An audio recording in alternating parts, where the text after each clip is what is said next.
बात 1963 की है। मुकेश जी दर्शन करने शिरडी गए थे और अक्सर जाते रहते थे। इस बार जब वो शिरडी पहुंचे तो मंदिर जाने के लिए एक साइकिल रिक्शा कर लिया।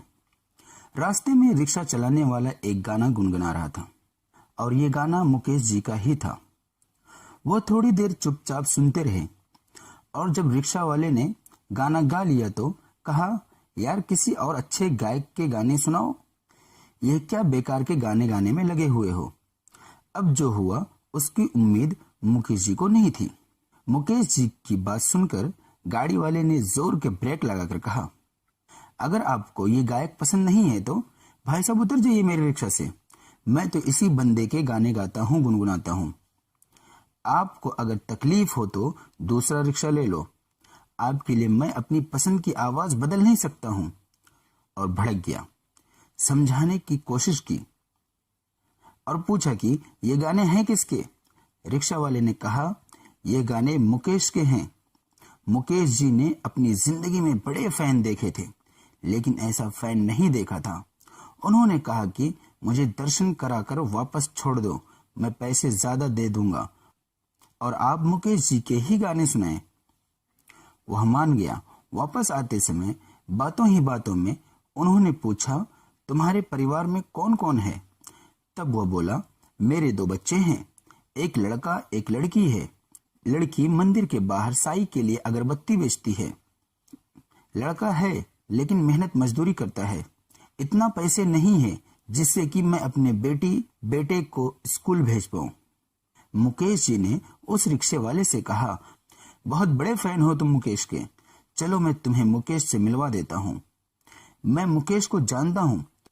रिक्शा वाला बोला, बाबू क्यों गरीब का मजाक उड़ा रहे हो। मेरे पास इतने पैसे कहाँ हैं कि मैं मुंबई जाऊं और मुकेश जी मुझसे क्यों मिलेंगे। मुकेश ने कहा, तू इसकी चिंता छोड़, मुकेश मेरा बहुत अच्छा दोस्त है। और मुकेश जी उस रिक्शे वाले को अपने पैसे से मुंबई ले आए और लेकर अपने घर पहुंच गए। घर पर बैठे नितिन से कहा कि इनको अटेंड करो, मैं अभी नहा धोकर आता हूं। बड़ी इज्जत के साथ रिक्शे वाले को ड्राइंग रूम में बैठाया गया। उसी हाल में मुकेश जी की एक तस्वीर लगी हुई थी। तस्वीर के नीचे लिखा था, मुकेश चंद्र माथुर। इस फोटो को देखकर वो बोला नितिन से कि ये तो इन साहब की तस्वीर है, क्या मेरा ये साहब का नाम भी मुकेश है। नितिन ने जवाब दिया, हाँ। फिर उसने पूछा कि ये क्या करते हैं। नितिन ने कहा, फिल्मों में गाना गाते हैं, ये वही मुकेश हैं। उसे यकीन ही नहीं हुआ कि जिस इंसान के दर्शन पाने के लिए मैं इतनी दूर आया हूँ वो इंसान पिछले 2 दिन से मेरे साथ था, मेरे करीब था। और जब मुकेश जी वापस आए तो वह उनके चरणों में लेट गया। मुकेश जी ने कहा, तुम्हारी जगह चरणों में नहीं है, दिल में है, मेरे गले लग जाओ। वो रिक्शा वाला 2 दिन तक मुंबई में रहा। मुकेश जी ने उससे रिक्शा खरीदने के पैसे दिए और हर महीने उसके बच्चों की पढ़ाई का पैसा देने का वादा करते हुए उसे वापस शिरडी भेजा।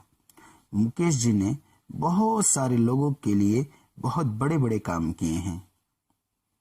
थैंक यू, शुक्रिया।